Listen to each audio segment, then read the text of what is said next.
نبی کریم علیہ السلام نے فرمایا، بخاری مسلم ہے، فرمایا 7 ہلاک کرنے والی چیزوں سے بچنا، اگر ان میں تم چلے گئے تو ہلاک ہو جاؤ گے۔ 7 چیزیں ہیں جو تمہیں ہلاک کر دیں۔ یا رسول اللہ صلی اللہ علیہ وسلم وہ کون کون سی؟ تو حضور نے فرمایا اللہ کے ساتھ شریک نہ کرنا، ہلاک ہو جاؤ گے۔ دوسرا نبی پاک صلی اللہ علیہ وسلم نے فرمایا جادو نہ کرنا، ہلاک ہو جاؤ گے، ہلاک۔ اور یار جسے حضور فرما رہے ہیں ہلاک ہو جائے وہ بچے گا؟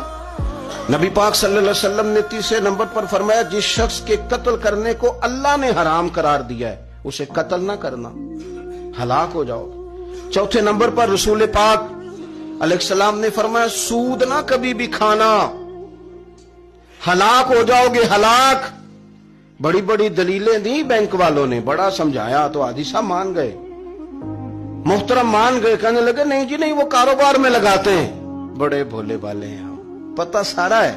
اور دیکھو سب کاموں کے باوجود مستقل بینکوں میں پیسے اس اکاؤنٹ میں رکھے ہوئے ہیں جہاں سے مستقل سود آتا ہے۔ حضور نے فرمایا نہ کرنا یہ کام۔ تو کہتے میں سود پہ پیسے لے کے کاروبار چمکاؤں گا، تیرے نبی پاک نے تو فرمایا تو ہلاک ہو جائے گا۔ تو کہتا میں مل لگاؤں گا، حضور نے تو فرمایا ہلاکت ہے۔